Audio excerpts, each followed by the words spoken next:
IMF memangkas proyeksi pertumbuhan ekonomi global tahun 2023 menjadi 2,7%. Ancaman resesi ekonomi global kini telah di depan mata. IMF memperkirakan lebih dari sepertiga ekonomi global menuju kontraksi tahun ini. Inflasi Argentina bulan Agustus mencapai 78,5% dan resesi global. Tahun ini sulit dan tahun depan sekali lagi saya sampaikan.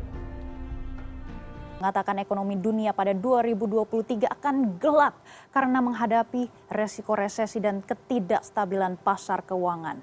There's a new study by the World Bank that says the globe may be headed towards a recession next.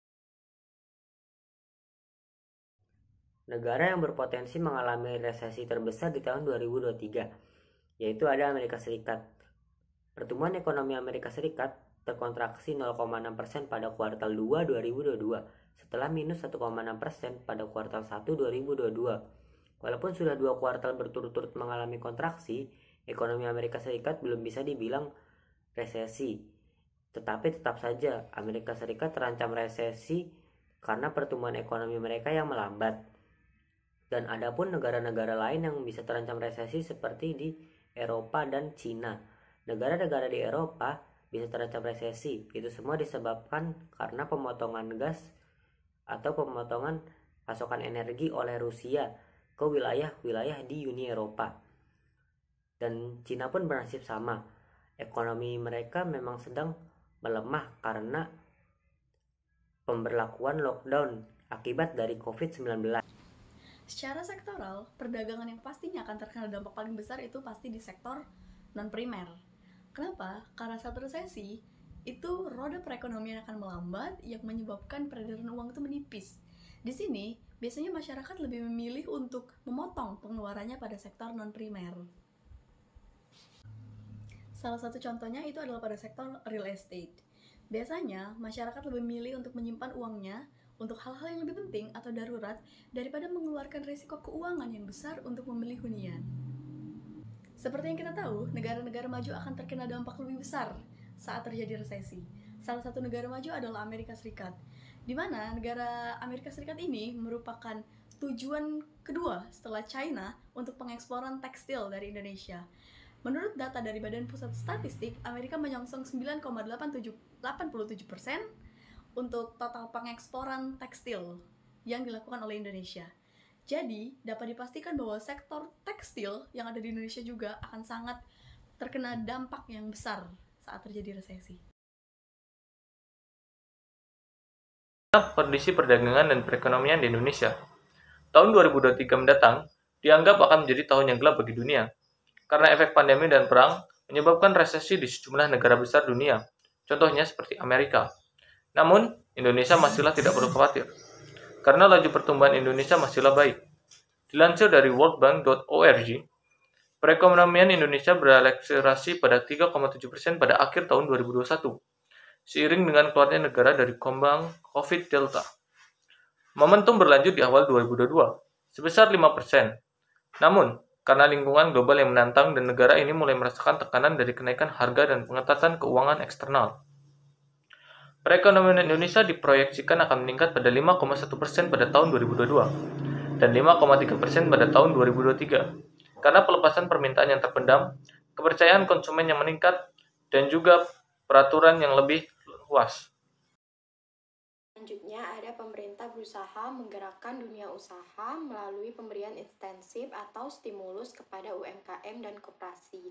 Untuk UMKM, pemerintah antara lain memberikan penundaan angsuran dan subsidi bunga kredit perbankan, serta subsidi bunga melalui kredit usaha rakyat dan ultramikro, penjaminan modal kerja sampai 10 miliar, dan pemberian insentif pajak, misalnya pajak penghasilan atau PPh pasal 21 ditanggung oleh pemerintah.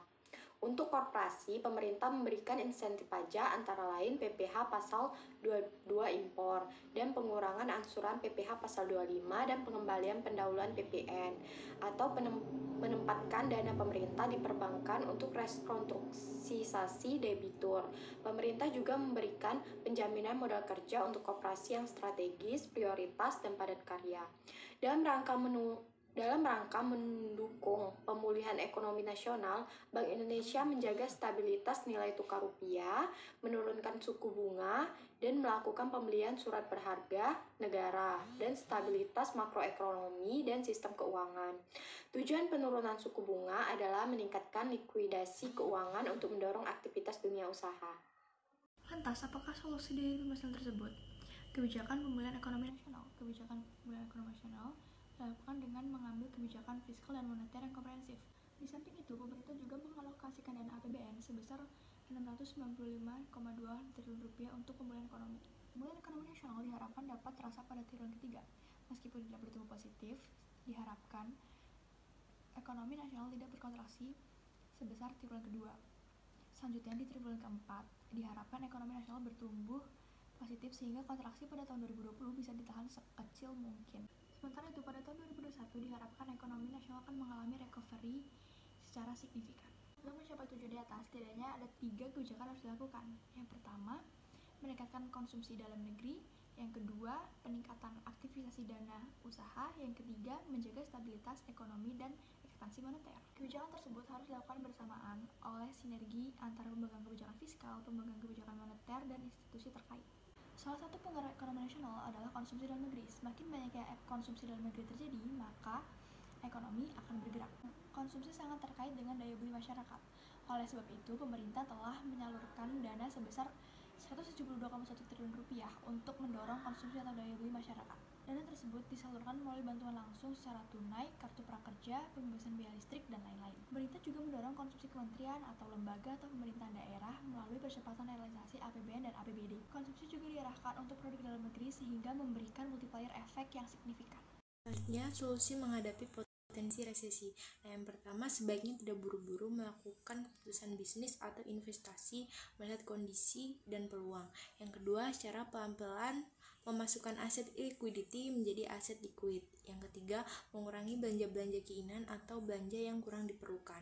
Yang terakhir, lebih baik memilih simpan uang tunai yang siap sedia kalau nanti dipakai.